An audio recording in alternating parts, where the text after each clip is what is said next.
I use they, them pronouns. I'm one of the hosts here at Massy Arts. Who here has been here before?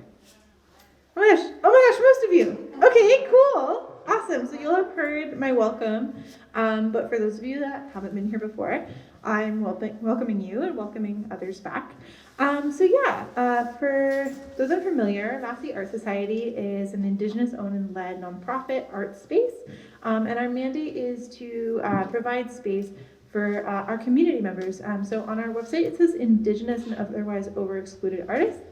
But reflecting on what that means, it's really folks that we find kinship with and are trying to establish and maintain community with.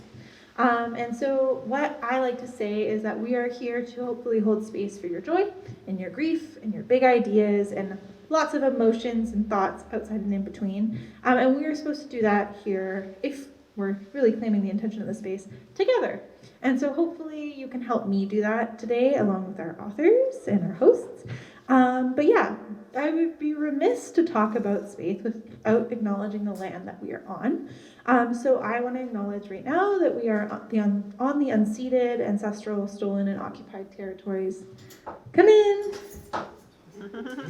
Hi, please come in. So we are on the unceded, ancestral, stolen, and occupied territories of the Musqueam, Squamish, and Tsleil-Waututh nations. We are actually standing in, to my knowledge, what is Kemkemali, please forgive the pronunciation, which is the Squamish word for the place of many maple trees. It's an ancestral maple harvesting village. You can see that in many ways around the neighborhood, including the big leaf maples that are still here today, in the way people gather here, in the stories that are here. If you have the privilege to know many of those stories, or any of those stories, that's amazing. I don't have the authority to speak on that further, but I do encourage you to seek out relationships with this land and the Musqueam, Squamish, and Tsleil-Waututh peoples if you don't already have those relationships, and so that you can learn more about the spaces that you're on and how to work towards what we at Massy work towards, which is land-back-based futures. For those of you that are unfamiliar with what that means, to summarize, we are working towards a future, hopefully, where Indigenous peoples and all peoples experience their sovereignty in the most intimate sense, that being bodily sovereignty, sovereignty over lands and relationships, education, wholesome, holistic ideas of living together, and really understanding where we sit in space. For those of you that have been in this building before Massy was here, you were at Mingwo. Did anyone ever visit Mingwo? Oh yeah. Yeah, okay, cool. So I think it's also important to talk about the building because there's a lot of history in this building. It's one of the oldest buildings in Chinatown. It's over 100 years old. Mingwo was first a hardware store and then a cookware store. And it served the Chinatown community for, I think, about 100 years.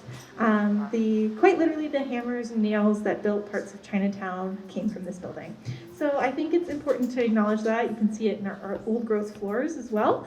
And think about how it is that we all came to be in this space and how we can be in relationship together in what is often said in a good way. So reflecting upon all of that. And I know that's a big ask, but part of the way that I do that and how I live through earning the term accomplice to Indigenous peoples is by doing my own decolonizing work at home, thinking through how I occupy space, working at the Musqueam Garden, at UBC sometimes, and actually forming intimate connections with the land and the community. And that's just a couple ways that I try to do that. There are other ways to do it, and there's other ways that I do it. But there are tangible actions that you also can take if those are not actions that you're already taking. And I encourage you to reflect on that as well. A couple notes about the space that are quite practical. We have a single-stalled, gender-neutral washroom. It is large enough for any mobility device, like standard size. There is unfortunately not a push-button door because this is an old building and we weren't able to wire it. So if you need any assistance in accessing the restroom tonight, please don't hesitate to ask myself, my colleague Dax, my colleague Jody, or I'm sure other community members in the space will give you a hand.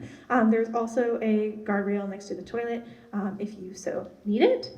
Additionally, as part of my Massy Arts training, I am naloxone trained and certified. Some people also call naloxone Narcan, if that's more familiar to you.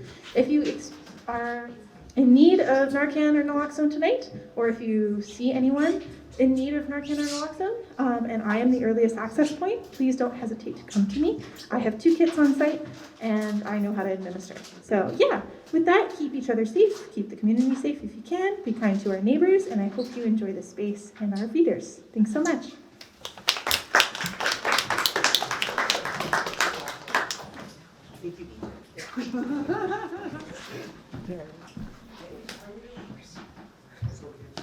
Does anyone hear me if I talk like this? Cool. Let's wait for Christina to get her book. All right. Thank you guys for coming out. My name is David Lee. I am a writer and poet here in Vancouver. I'm very excited to host the event of the launches of these 2 books here. And it's a very special event because I feel like we're very lucky because we are all Palimpsest / Anstruther authors. So it's very rare, I think, that we are in the same room celebrating our poetry and giving each other praises. We'll start the evening with, I'll read the vows for both Christina and Robert, and then, actually, I just thought of it now, do you want me to read a couple poems to get us into it, or? Sure, if you like, Okay. yeah, it'd be great to I'm hear a your great own. host, I don't know what I'm doing. Yeah, so we'll do that. And then Christina will read, and then Robert, and then I have a few questions, and then if anybody that wants to ask questions, and if there's time at the end, we'll open the floor up to everyone who has a question. But to start off, we have Christina Shah. Christina Shah lives in Vancouver and works in heavy industry, which is a term I learned today, by the way, where she drinks from the firehouse of knowledge. Her poetry has appeared in numerous Canadian literary journals, including Fiddlehead, Vellum, Arc, Grain, Prism International, and Event, the Malahat Review, the Antigonus Review, and elsewhere. Her poem, They Canned a Good Man Today, was shortlisted for the Fiddlehead's 2021 Ralph Gustafson Poetry Prize. Her poem, Interior Bar 1986, was selected for Best Canadian Poetry 2023. She is 1/5 of the Harbour Centre 5 Poetry Collective, whose chapbook Brine was released in 2022. Her first video poem, Veda, in collaboration with videographer Mark Muschet, was translated into Spanish and screened at the 2023 Cinemastica Festival in Granada, Spain, and the 2023 Versi de Luce Festival in Modica, Sicily. Did I get all those right? Modica, Sicily, yeah. Duolingo. Veda, her first solo chapbook, Anstruther Press, was released in 2023. She has strong opinions on soft pretzels. Which I'm very curious about what they are. Lye, they need to be dipped in lye. Joining us tonight is Robert Colman, is a Newmarket, Ontario-based poet, critic, and editor. He's the author of 4 poetry collections, including Ghost Work and Democratically Applied Machine, both from Palimpsest Press. I'll just do a poem from Dream of Me as Water, and then we'll dive into hearing Christina read from her wonderful work. This poem is called Same Ocean. Years after being asked, "Where are you from?" I realized that I should have answered, "Did you know that when seawater meets freshwater in the ocean, a boundary forms between them? And though they appear to not be mixing, it does happen, slowly and over time, 2 bodies, 2 places of belonging coming together. Despite efforts to keep us apart, to manifest an individual way of being, the parts that make up who we are, in a sense, are parts of the same ocean. There is no other way to think about this metaphor. Only a grandfather who rigged his boat with a tractor engine to give the family a better life, speeding across water with a few belongings, carrying an ocean's worth of culture that's filtered down generationally. When I'm asked where I'm from, again, I'd say that a man once dreamed of more before turning his gaze towards the ocean, where 2 different bodies of water met and blended until he made a landfall, attempting to walk forward, knowing that his existence was forever bound to 2 places.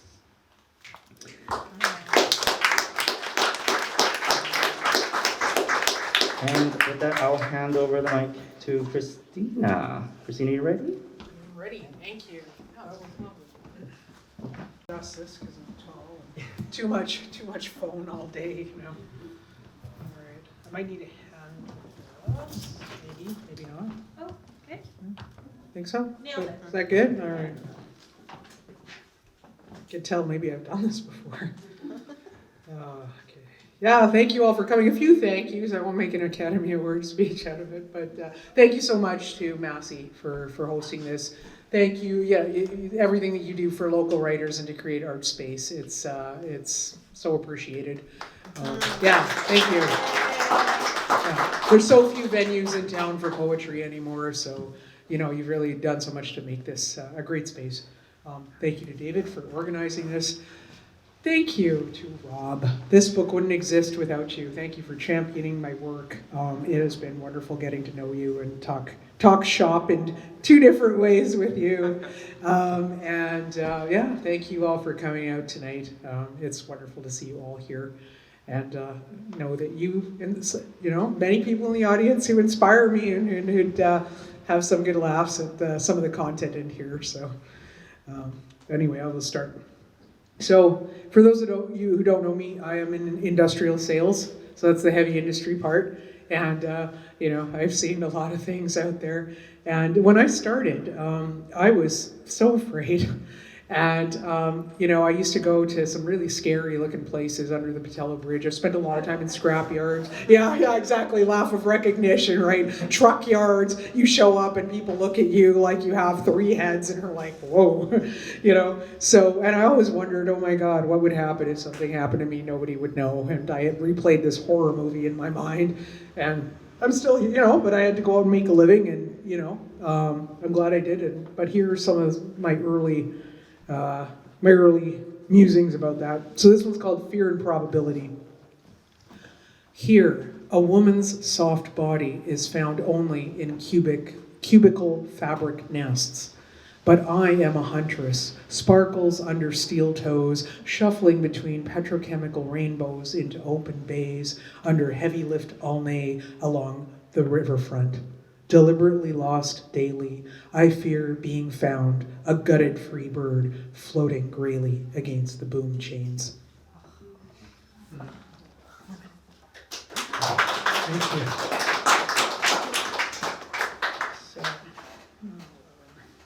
So this is where some of this started. I was bartending and waitressing in a bar in the north end of Saskatoon some years ago in the north end. So any of you know Saskatoon, that's a pretty industrial area of town. So it was mostly tradesmen in those days, all men at that time. And and so I started writing about some of the characters who'd come in, some of the different people. And that's kind of where the work poetry really started, by being on the other side of the bar. And so this is a fun one about a guy named Scott who would sit there and drink all day, and I did a bit of babysitting. And it ends with me wrestling his car keys out of his hand while the owner drove him home, but that's another story. So, Scott. The young sheet metal shapeshifter jerks his hoodie aside to show the shitheel marks, copyright symbols hunted and pecked along the smooth dunes of his neck and back by the weekend's one-hit wonder, now scattered 2 provinces over. She was a BC girl. You're a BC girl, he says, like it's some fine-grained terroir, like I might be more.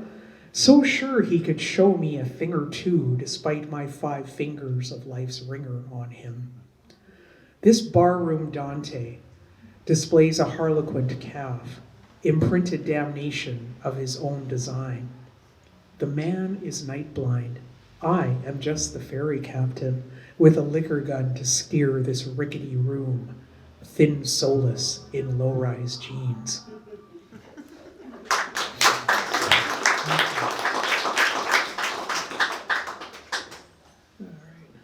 Fast forward a few years now, so this is when I'm working in construction essentially, and this is kind of a pastiche of a lot of my customers and stuff, and a lot of the conversations I've been having, and some of the guys who gave me my first jobs are pretty close to retirement now, and we talked a lot about people's bodies breaking down in the trades, and a lot of the knowledge being lost, some of that old school knowledge. A lot of these guys didn't have tickets or anything. So, the guy I was working for took me out one evening after hours, and I wanted to show me basically what actual job I was selling, what the work entails. So I would sit there and hand him tools, and he would, work on the machine. So this is called Sunset Crew. Get off the tools. Put down your metric wrench and emerge from under that shit-caked belly pan. Flush the grit from your eyes. The world needs you, eats you, after hours, every day it can. Doctor and saint, deus e machina, of Quonset monasteries, lock-block altars, and gravel pastures. They call you to attend to the sputtering and dying, goldenrod iron, whose four-wire arteries are stiff with foreign ions. Every day your ribs ache, and you remain turning the reason rod. They would call you into your 80s if they could, a graybeard coach in a twill shopcoat whose sons have wandered away, still weighing in, still gardening stunted city kids.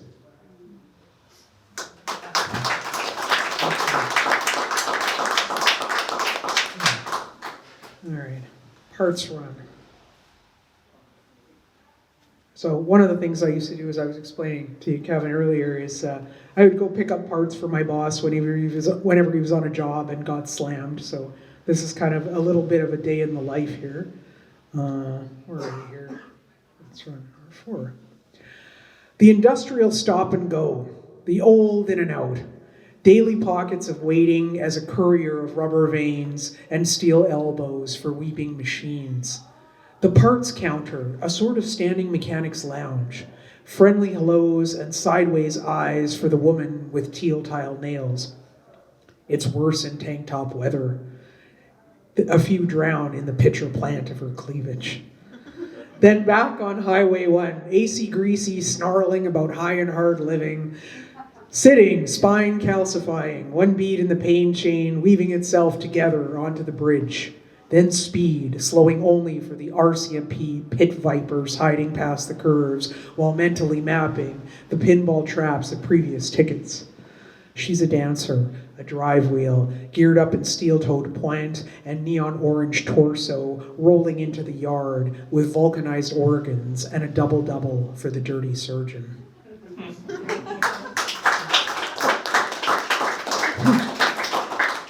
And now for some very bland white-collar stuff. I love to write about the corporate world and what it does to people and does to their minds, so I'll never run out of material. This one, I don't read this one often. This is kind of funny. We have to do inventory for work every year and stuff, and it runs into Friday evening and sometimes Saturdays for people. So I love these kind of boring corporate topics, bringing them to life. Inventory. Part numbers murmured as evening vespers by the paid faithful. Warehouse calisthenics. Co-workers crouching to see what sprockets lurk along lower shelves. Ancient cast iron catfish bottom feeding. Counting safety wands, straining to reach overstock abandoned haplessly 10 feet up. Counting safety wands nested into giant neon dildos, while Dan is talking to himself in aisle B03. Friday evening is far from over, and corporate has cast fried chicken upon the waters. Mice, migrants from the casino next door, drop in, and we sincerely hope the stateside auditor does not spot them. Who fucked this up? Someone mutters, disturbing the dust among a myriad of greased bearings, stainless steel lifesavers in a tube, an explosion of work gloves with meathead superhero names like Dogfight and Stealth. For this is a true thing.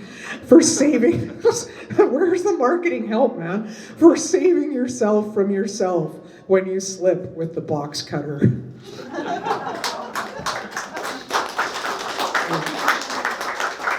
Thank you. I'm gonna read a couple more. This one's for you. Rob and I were at a trade show yesterday, which he puts on, so I can't not be here without reading this one. So I hope you enjoy this. Now, for those of you who are writers in the audience, you may know the CV2 10-word 2-day contest and stuff. And the running joke is that the literary magazines are flooded by these entries afterwards. So they give you 10 words, and some of them are really vicious, right? And 2 days to write a poem. So this is one of those. So, haha, I made it in here. Trade show. This is no place for the noctambulant. Everyone files into the convention hall at 9. Phones effervescing, all cologne and the newest mitered shoes, nipped pants, chalky scones, and anemic coffee are put out to pasture in the back corner. A swagorama arrayed at each dirndled booth. Sexy lanyards, polyester golf tees that cling to nipples and spare tires in July.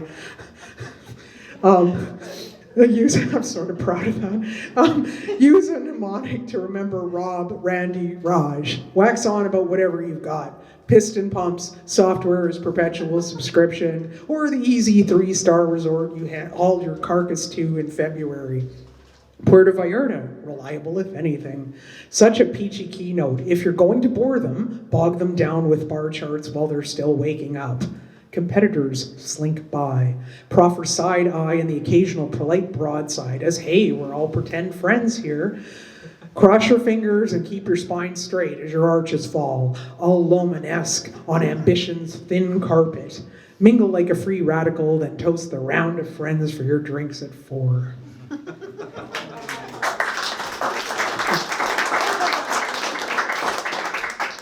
All right, and let's see, one more. This is my favorite. It was inspired by, there's not a lot of odes to middle management out there. This was inspired by my wonderful branch manager who could not be here this evening, but he's done so much to support my work, and John. And so, anyway, I used to work for him in another company, and then we all followed him here, and this is sort of the story of what happened. So it's called They Canned a Good Man Today. For Super J. First thing Monday, a hydrogen zeppelin of political dog shit. Your office stripped of its Habs memorabilia. We can't find you. Some back east jackass flies in to finger gun us while we burn. They canned a good man today. Left your bereft flock in the pleather desert, marooned in the boardroom of the Sweat Hog branch during a plague, a heat wave, and a price war. It was a corporate apocalypse with ashen spectators. Your splintered protege suddenly rudderless. We sit, fishes eviscerated, fidgeting over your dead body, and this stable genius asks us how we feel about this. We are treated to his greasy megalomania over Industrial Park Szechuan takeout on a vacant shop floor. Frothy jocularity, boorish erasure, fake laughs and nominal note-taking in this Kool-Aid cavitation. Let's circle back to lunacy. Hell, let's spiral down. Delusions of dystopian datification, how he cleverly hid assets from his ex-wife, his backcountry daring do, portaging a canoe, solo somewhere among the black flies, his MBA. We thank him for his service and wish him luck in his future endeavors. All I know is shit runs downhill and payday's Friday. Thank you.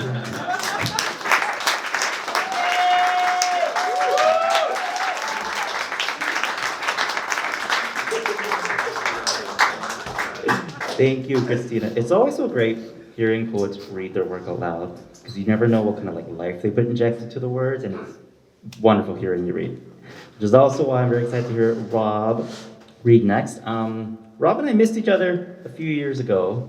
My first book came out in 2020, Mythical Man, and we were supposed to do a bunch of readings together, and then this happened.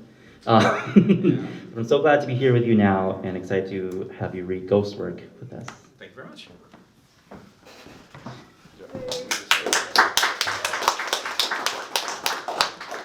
wasn't sure if I was going to read from my last book, but we were actually scheduled to read at Massy in 2020, and about 2 weeks before we were supposed to read, it didn't happen. So I found Christina's work on a Leave Canadian Poets website and contacted her because it was like, okay, we speak the same language. I'm the editor of a metalworking magazine, so that's how I got into it. And unlike Christina, I don't have to know anything. I can just go to people and say, I don't know. And then they tell me, and I make them sound smart. And sometimes me, but not usually. So this is one of those moments. I was at, we can be honest about this. I was at Lincoln Electric in Toronto, and they make welding machines. And this Newfoundlander who was describing to me what it's like to be a pipe welder.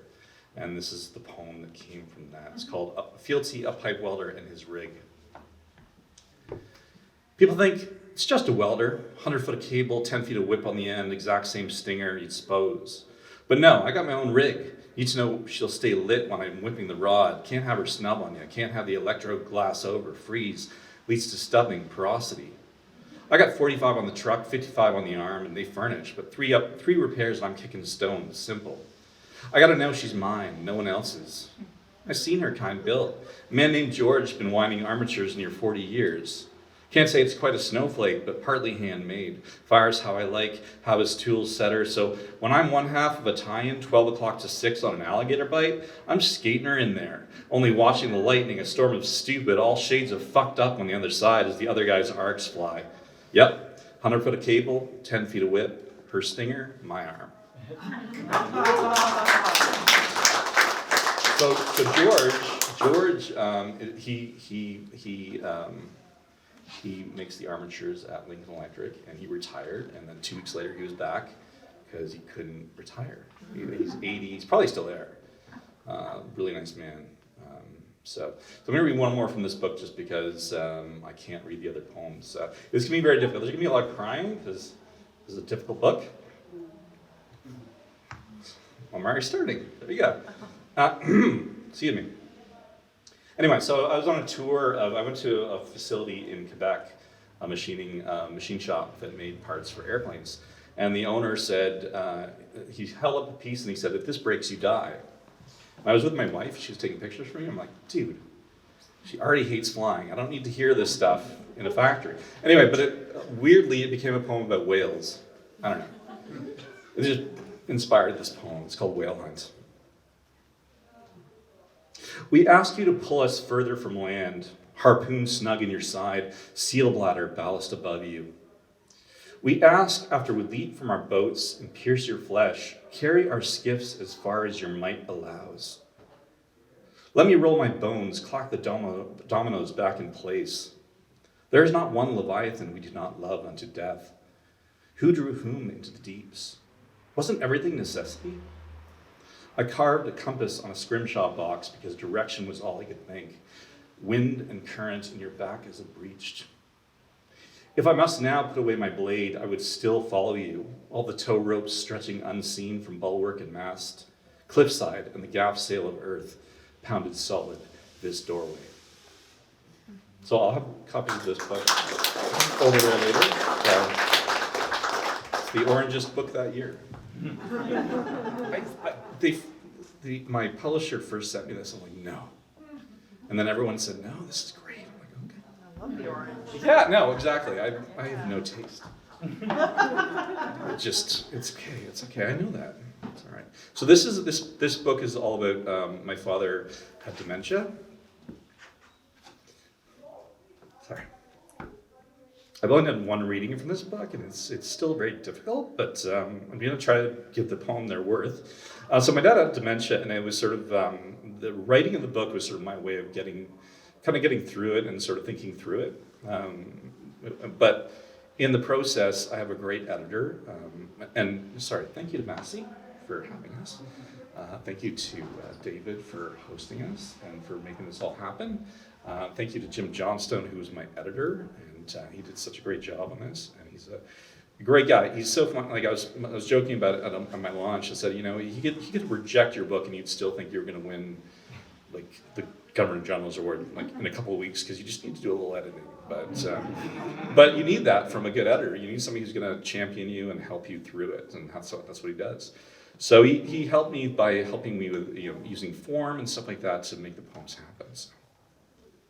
So yeah, we'll get through this. Anyway, I will start. I'll start at the beginning. It's called The Bell.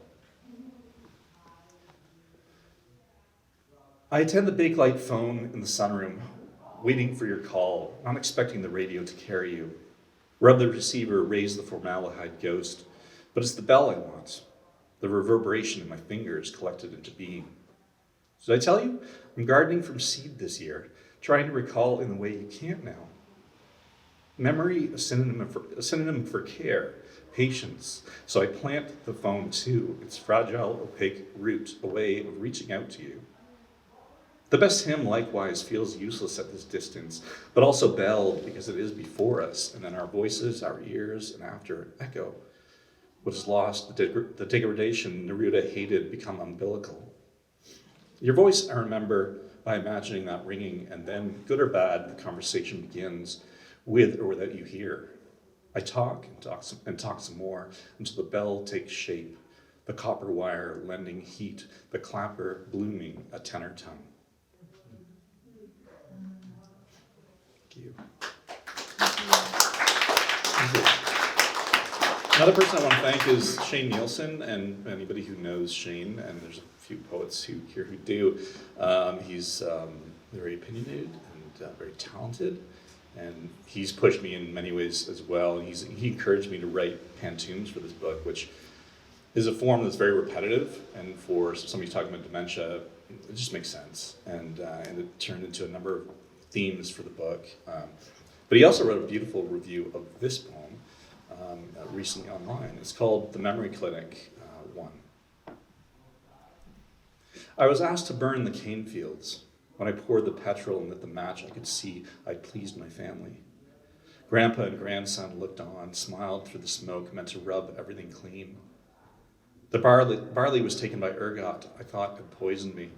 Dream woke in a southwestern Ontario motel, the rising damp, and unhasped a window, asking me where, why. Thirsty, forgetful. That's all, just forgetful. Other grains rotted in their silos, eaten by drunken rats. My eyes are glaucous, but I watched owls hunting in the dusk, saw signs of their wing beats in the snow. I heard shadows. I forget the year, sleep off and on through the day now, follow the laugh track on the telly, but not dates and times, comings, goings, while my children dig up the vineyard behind the house, trying to recreate scenes from their childhoods for me. I'm afraid it will become empty highway. I pretend otherwise, sip faux wine, imagine I'm in Bournemouth where Dad ferried us on holiday. We sat by the water watching an algal bloom, amorphous mess of single cells inhaling CO2. I fold all the questions asked of me into its shifting non-heart. Answers escape me, run from me. The sea's mouth pleases. Nothing safe to drink, and I'm in between, a word that sits waiting for the right words to contain it. Am I preserved, holy me at this beach? And you, whose side are you on, observing me? The question not what shall burn next, but how in the fire we must be. Thank you. Thank you very much. So this is one of the first pantoums I wrote, and it's, well, we'll see how I get through it. It's fine. It's just whatever. It frustrates me because I just want poems to be their own thing, and emotions get in the way. You want to have done with the emotions, you know? That's what I did the writing for, to get through the emotions. If only it worked that way. This is called Driving Home from the Restaurant. I forget one word. The night is bitter winter chill, the car unfamiliar, streetlights yellowing the driver's face as he concentrates on the road. Off guard, my father asked me, how far have you got to drive tonight? The car is unfamiliar to him, the streetlights yellow my face, but I don't know enough to say more than a half hour north when he asks me how far I have to drive tonight. The darkness doesn't seem so vast from here. I don't know it's not enough to say a half hour north. I think only in shorthand connected to my face, my voice, the darkness growing vaster, the light a greasy shimmer. I think only in shorthand connected to my face, my voice, don't realize I am just a shape next to him, a driver that he doesn't see, a greasy shimmer. By his door he says, I'll be all right from here. And I realize we take approximate shapes. He is home and wondering why I stand by his door, and he says, I'll be all right from here. I need a cipher for my presence. He is home and wondering why I'm here, so I say, Dad, why don't I make us a cuppa? And he leaps on the cipher for my presence, the winter light forgetting its chill. Thank you. So that was one of the pantoums, and it just makes sense for the emotions that are happening there. And some people, a number of people have said nice things about this poem, so I'm going to read it in thanks. It's called In the Ribs of the Whale. Before weeding penguins and pulp fiction from the Sally Ann, my sister photographs his den. So many books, aspiration.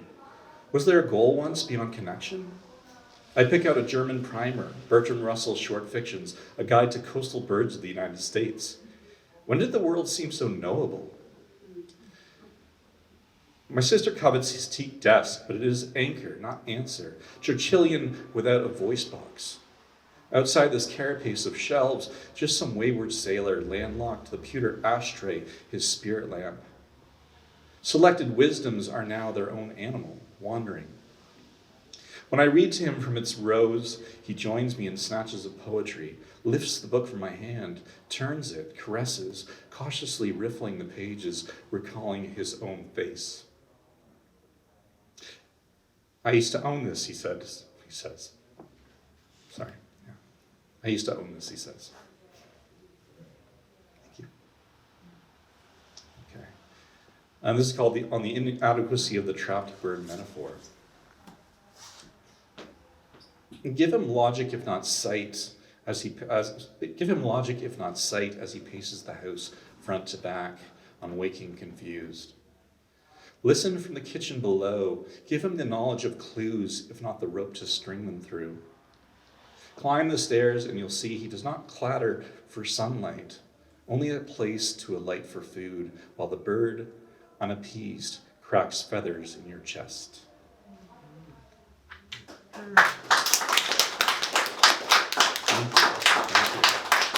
Thank you so much.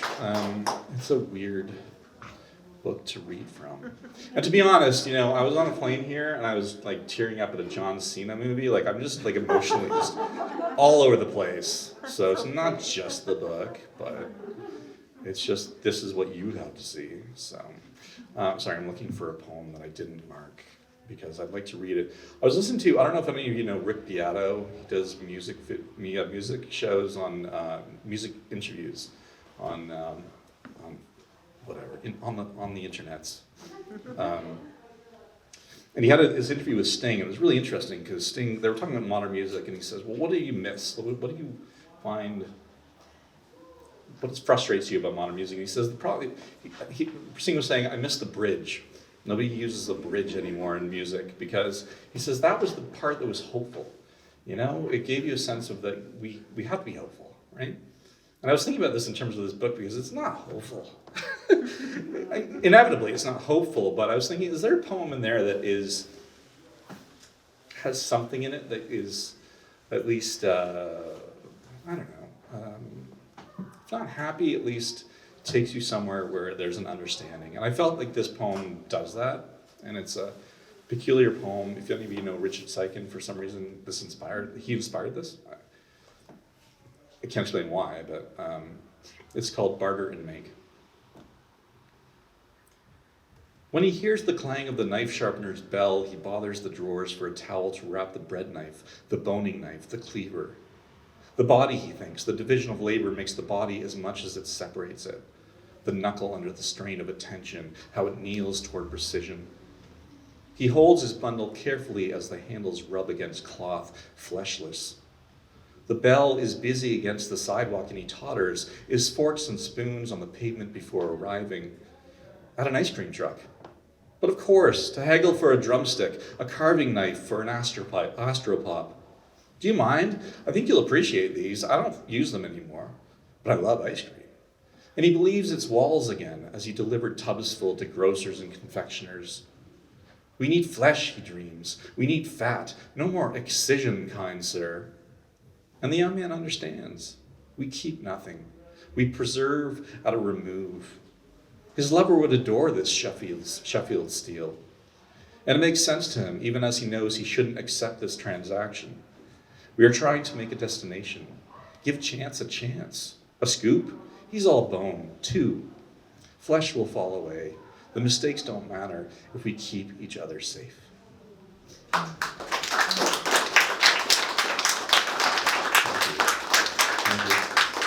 So I don't usually write when I travel in the right spot, so I just take everything in and hope that something lands later. But my wife and I went to Barcelona, or Spain in general, in 2019, and I knew that this book was about disconnection. So what better thing to do than to write when you're in a place where you're disconnected? So I took for reading John Thompson's book, collected works. He's a Canadian poet who wrote ghazals and made an art of it, and then I wrote a number of them, and a few of them ended up in this book under the title Lost on the Way to Tortosa. I'm just going to read a few of those. 1. Everywhere tiered groves of olives, Romans mocking our pedestrian ambitions. So much we want to learn, though suspicion and complaint mar every path. Tonight we char wild boar, lamb, and rabbit. Fire leaps from barranca, aflame in tree bowls. Yet here in the ash, mockingly, new growth. This is the flicker he misses, the nonsense spark. I hear him an ocean away, testing a tune. Only 2 animals left in the donkey sanctuary. They rush to greet us, braying hosannas. 2. I pick at the branch trained to take the weight of the farmer's drowsing legs. For the burrow, an iron ring. Dad requires introductions to each room, each object he reaches to know endlessly. We give the lovers 2 years, outside chance. Intimacy can't conquer a life lived. You rattle the cage of our window to better see the stars. Sleep refuses you. Walk away from those trying to prove themselves home, voices that don't survive their echoes. 4. We are past the natural. The cell is cracked, shards, mosaics at best. Even our memories, postmodern collage, are forgotten in the décolletage. Dance music buffets the rooftop patio. A torch singes lavender into gin. Greed. Smoke. Continuation? We've lost the plot if there was one. Smile, duck lips. Vans collect the garbage past midnight. Maintain, a voice says. Stoic, numb. Sorry, I need to get a Kleenex. 5. Miro suggests that all hope is pared down to one unsteady line. We pile toothpicks on plates. Black pudding, quail's eggs, hunting for something new. I don't want to talk about why we're here. Nothing but death in facts. The point is to stay still. Please, can we all just stop moving? The pool's metallic floor shines like a beacon, but the breeze is cool. No ships in sight. 6. I walk hesitantly down the steps into the garden. Translations of hosta, woodpeckers, muffled cars. If only we'd discussed what was coming, if we had named it. But we had time. He had time. We talked sensibly about what had been. If we're going to disappear, why not define space? So easy to forget singular days, blue sky, contrails, distraction.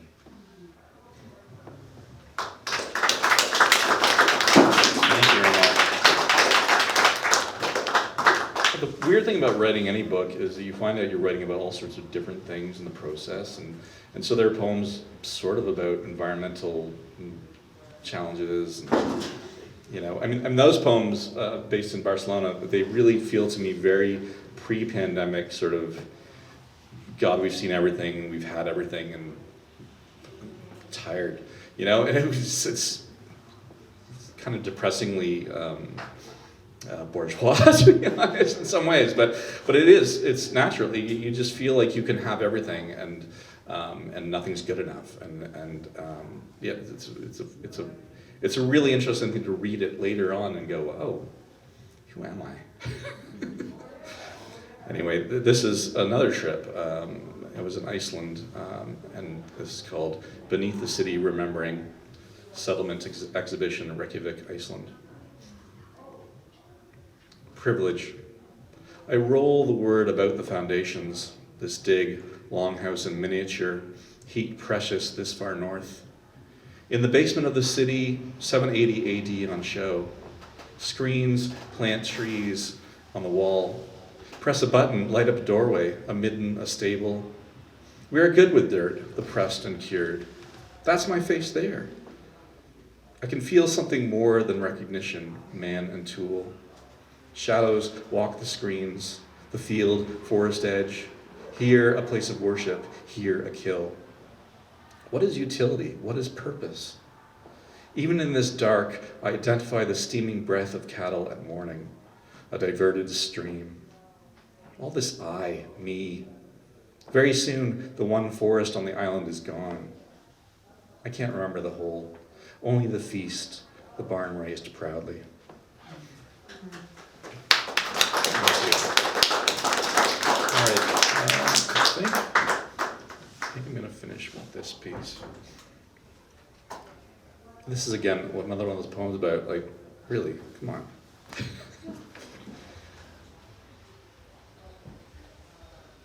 Failing upward. I try not to ponder the politics of lazing on the patio of this winery, downing a flight charcuterie. Besides, it's interrupted by my brother-in-law being pissy, reminding me of you. And what am I supposed to do? Sometimes the decent thing is to hide your goddamn feelings. He bogarts my buzz, and don't I go all old faithful, instead placating, hiding the tension the way you train me. I buy some tropical cider for later, hoppy, bitter, but don't want to waste the sun, just meters from new connection. These relations are us now. I want to focus my hatred elsewhere, understand laughter against the terminal, a drawn bead on a stranger released, this appetite for rancor, petty shit, insecurities. But this isn't crying victim. The view is vines and an apple orchard. Gnarled, graft, twisted, ordered, tables set between the rows. A bachelorette party sedately smiles past. Late warmth, the reds and golds showing. We are here. We should be solved. We have no memory. Thank you so much, everyone, for being here. Appreciate it.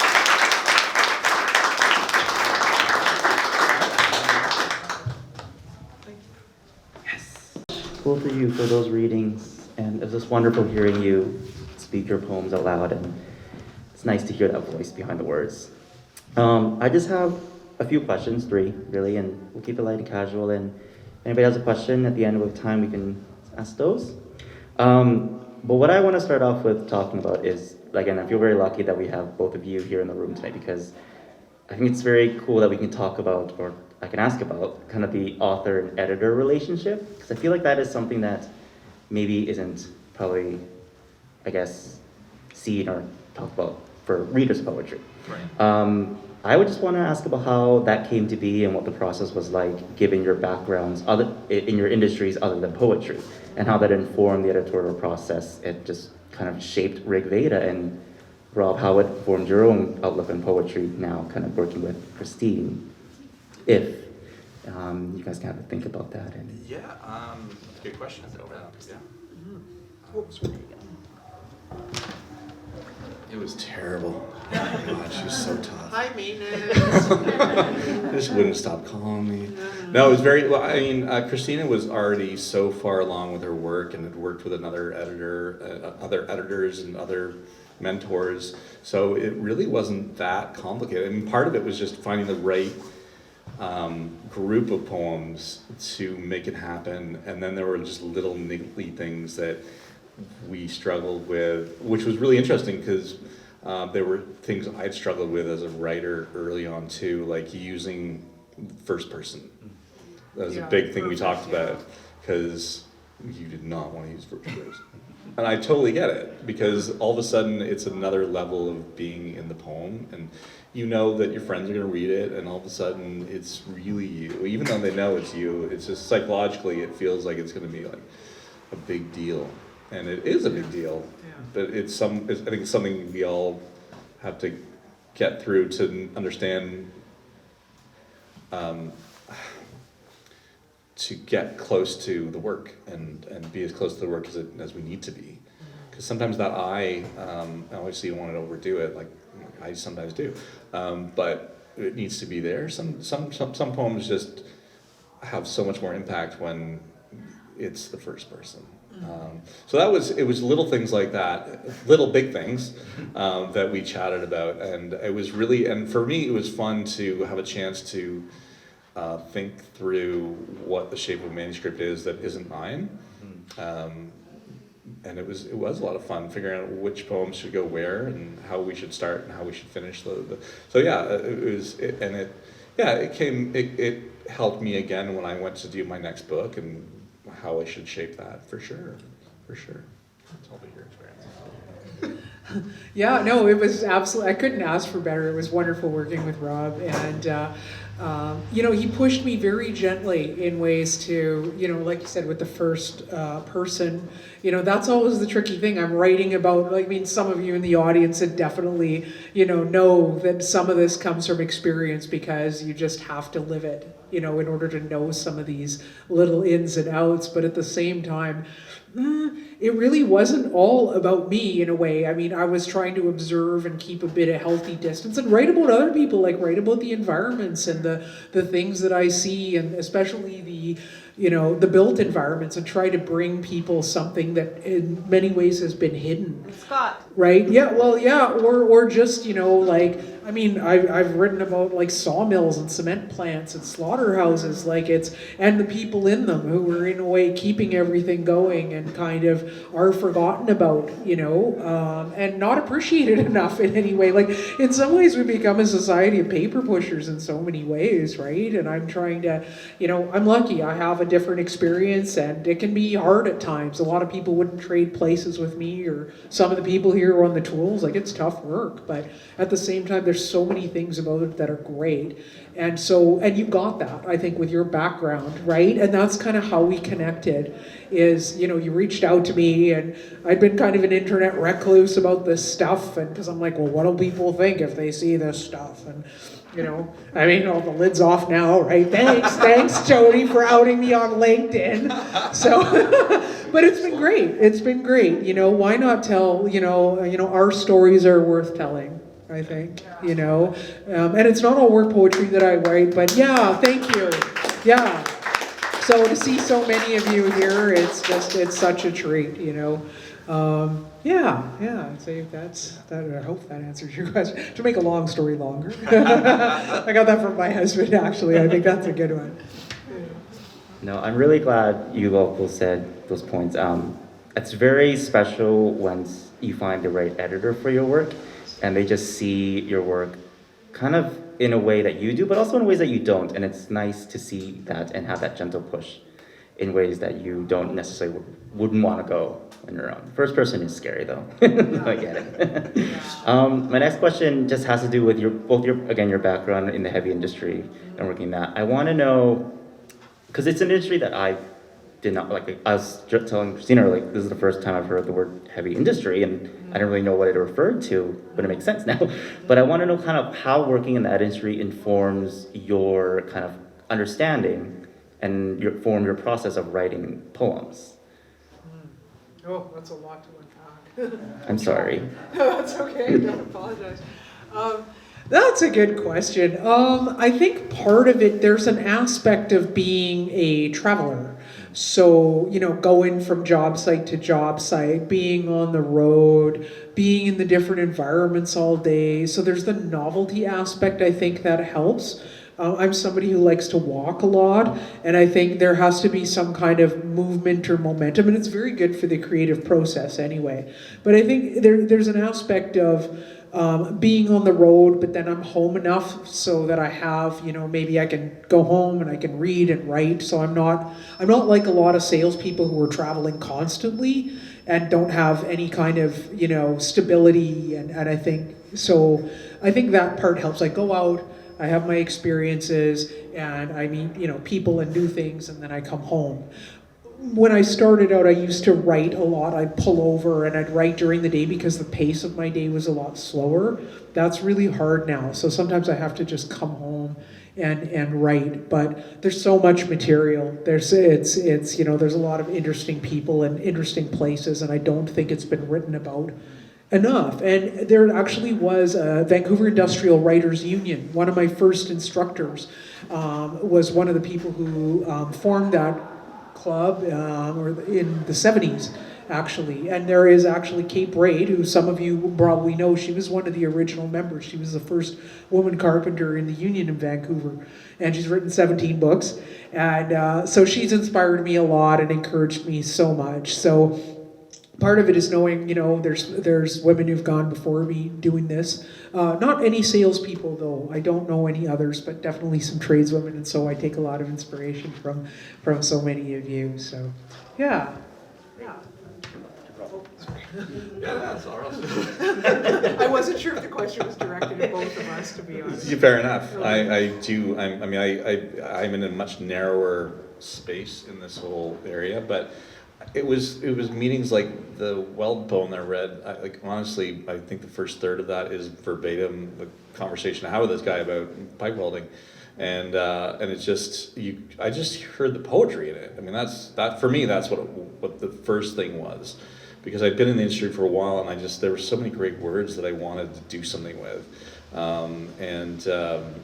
There's one poem in that book where I just listed words I hadn't used yet, and then just sort of wrote after them. And some of it had nothing to do with those words, but for whatever, it just flowed like that, kind of like the whale poem a little bit.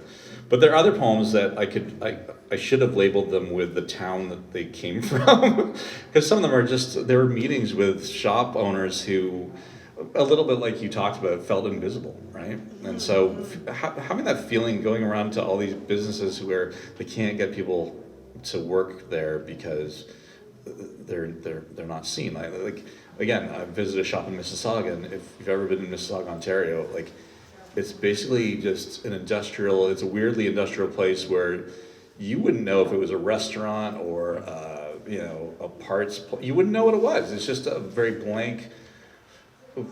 What were farmers' fields that are just all these? They are factories, but you wouldn't know that because they're just blank buildings on the outside. No idea what they are. So it was meeting people like that, and then just the language of especially welders, because they have their own language. But also, people who run lathes and mills and that sort of thing. They just have a different language in it, and it's got so much poetry to it. It was wonderful to play with that. Yeah. So it wasn't that hard of a question. You guys are great. This question is again for both of you. It's the last one, and it's about your books, obviously. But I feel like as writers, we don't often get the opportunity to, or we feel uncomfortable to talk about what we like about our writing. It's a bit weird sometimes. But I want to know from you guys, both of you, and you can have a little think about it, what poems from your book are your favorite, and why? Because I think that's important to acknowledge that what the poems we put in our books are important. Right. And I think it's important to honor that and give ourselves a pat on the back because that poem is good and we like it. Yeah. Gosh and darn it. if you want to read it too, that'd be fine too. I'll get you. I think I read most of my favorite ones, honestly. I mean, different favorite ones for different crowds, I think, or different moods, I would say, well, They Canned a Good Man is really one of my favorites because it's shake your fist at the man. And, I think for me too, it's and this is sort of riffs on your earlier question is, writing about what things that, people might think, I call it poetic xeriscaping. This is my phrase because it's like finding flowers in the desert. Or like I like to say, growing out of the concrete, people think, oh, why would you write about a bunch of salesmen or the industrial environment, bunch of meatheads. There are people who think that, right? Because they don't appreciate or they don't know the trades or they just have never spent any time in that environment and they just think they just don't think there's anything there. And when I can pull something out of that and make it come to life, whether it's the plant itself or the people in it or something about even the landscape where this activity exists, that is thrilling to me. So anytime I can have that, what I call lightning moment. I actually read to a customer today I have a new one. Maybe I'll read it to you because it's hot off the press and only like 3 people have heard it. But it's about a metric wrench. Yes, it's a humorous lament. So some of you, I don't know, some of the people here have probably never used a wrench like this, man. This is weird. It took me hours to find it from like this obscure company in Texas and then one in France. And then they bitched because it was too expensive and didn't want to order it. So anyway, I read this to my God. This is the life of a salesperson. So I read this and he loved it and he laughed. And here's some guy who was an auto mechanic, right, who never reads poetry. And that when I can have those moments, then it's just great, right? So that's what I'm talking about. So this is called double box and 60-degree offset 41-46 metric wrench. You're pretty much only going to see that in shipbuilding and at the port of Vancouver, right? So yeah, good luck. It's a weird looking thing. So elusive. Were Dali kayaking to work on a river of fire, this would be his trusty paddle. Odd copper beryllium body, wrists twisted at angles from a bangle song, flames flowing through dodecagon dahlia sockets, the inconsistency of memory, the persistence of a fuck ton of tasks. It's a metric fuck ton, by the way. I'm being consistent. Like this internet search going nowhere. If only you were shorter, straighter, shallower, standard. Thank you.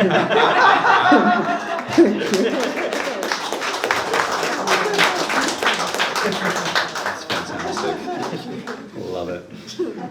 Well, I mean, the 2 poems I read from Democratically Applied Machine are obviously my favorites from that book because, like, I really like the welding poem just because it was so much fun to get all those other terms, like 12-6 on an alligator bite is just a great. I should have warned people who don't know the industry, just let it flow over you because just the language is awesome. They really do have their own language and it's incredible. The poems in the new book, kind of all over the place. But yeah, so it was exciting to honor Lincoln and George at Lincoln for the work that he's done for so many years in that poem. But ghost work is more difficult in terms of that. I feel like the things I like the best shift. So I did one poem that's really long. My father, he grew up during the war in Britain, and so he loves Vera Lynn music, you know, White Cliffs of Dover, all that stuff. So with dementia patients, they say, you know, she should play music for them and that sort of thing, because it helps spark memories and that sort of thing. And so what I did was I took the titles of all these Vera Lynn songs and I sort of used them as launching points for different stanzas. And eventually it became a 3-page poem, all one long individual piece, but it still had those names sort of embedded in it, and it's sort of him listening to it and me sort of reacting to that, and it was very emotional, but it was also just the hardest thing I've ever done in terms of writing a poem, because I've never written anything that long. I'm usually with a first poet, many first poets, all their poems in the first book is like 1 page each, and I haven't been similar in a lot of ways for like that. So writing a 3-page poem was pretty intense. So I really like that, and then the whole last section of this book is about when my father died. So there's one poem in there that I'll try to read, so we'll see if it goes, but I do. Oh, it's a big one. Let's see. That last 5 minutes is ash in the trees, settling after a windstorm. No birds assaulting worms on the lawn. The vague nest of knitted doll they've given to calm you lies in your lap. No grip, nothing so willful. Occasional breaths out. You again, singular. Sorry I've turned you into so many pieces. All fear. No flies that day, though I wonder if you hear them over the chainsaw as it widens its jaw, the mangled coda that follows.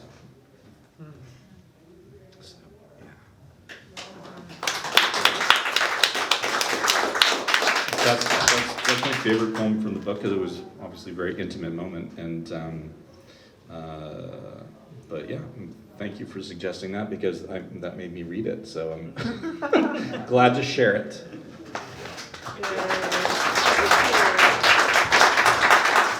Well, thank you both for sharing your wonderful words. Does anybody in the audience have a question? Yeah. Earlier, hearing you speak about what it was like to edit Christina's work, I have to ask, did you use an arc with this huge body of work, or her body of work? Yeah. Okay, if you used an arc, what was the climax piece? Oh, that's an interesting question. Well, I would think the end, sort of climax at the end was with Rick Veda, right? Really, Rick Veda, yeah. It comes to crescendo at the end. I feel like it builds to that. That's kind of what I wanted for the chapbook.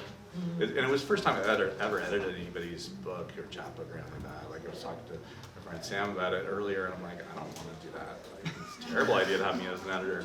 But again, Christina's work was so mature already, so there. But it was exciting to know that I could actually be helpful, because you never know, right? If you have never done it before, you just don't realize. Yeah, I've actually been doing this for a while, and I've had a couple of suggestions that help, but he didn't even want help. For sure. No, he didn't. It's well on its way. So. Yeah. Well, and having inside knowledge too, I think helped. Yeah. A little bit. Yeah. A little bit. Yeah. Well, it made me laugh. That trade show poem. It's like, oh my gosh. Because we both actually, there's a couple poems that we both have. Like I have a trade show poem. She has a trade show poem. I have a parts poem. You have a parts poem. Right. So there are kind of like links like that too, which was fun because a different perspective on the same thing. So Yeah. yeah. For sure. So yeah, I was probably drawn to certain poems for that reason. And I had to take more out because, we had to keep it at a certain page number. So it could have been a little longer. And, hopefully. Got a full-length book, in the works. Yeah. Yeah. So. No, this was good. This was good. And I had to keep on asking, like, have you sent that out yet? Oh yeah. Yeah. Are we there yet?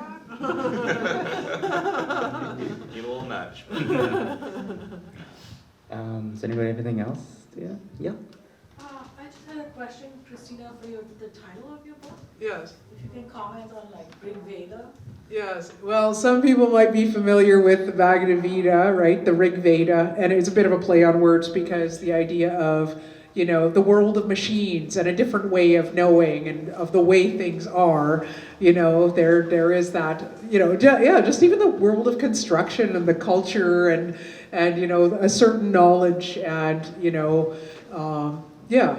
it's not all book learning for sure. I like a combination of both, but so much I have learned out in the field and by doing it, and so yeah, I like that play on words and also respect for the big machines. There's something. I started by getting a lot of work, repair work on those big soil mixing rigs, and so that was really my leap from a lot of smaller stuff and just kind of subsistence repair work when I started, basically, to bigger projects, and then that kind of was my big break in a way, and it's amazing to see that stuff along the river and see how the city has changed, and that's the big part of it too. A lot of the sites that I was on in the early days, they're built now. So it's just, I go by and I'm like, oh yeah, I remember 5 years when I was there and they just had excavators and stuff, and now it's light industry and warehouses and, Tim Hortons or whatever it is, so yeah, maybe a different kind of ghost work, That was just for people. Thank you, Barry. Probably one more question. The floor is yours. Back to that question, can you explain what do you mean by double entendre for the Veda, the Rig Veda? Just kind of a play on words because many people who know Sanskrit or the Bhagavad Gita, so that will be Rig Veda is like a big book. It's kind of like a big I can't remember exactly what it means now. But it's a book of knowledge. It's sort of like, the Bible or, the Hebrew books or, Talmud, Torah, different, so it's yeah, big religious text, Okay. sacred text, really. Yeah, so, yeah. Thank you. This is more of a practical text, I guess. Yeah, so I think that wraps it up. Thank you so much, everybody, for Yes, showing thank you for up. being here. Yeah, thank you, everyone. Despite the rain, Thank you. you all made it out.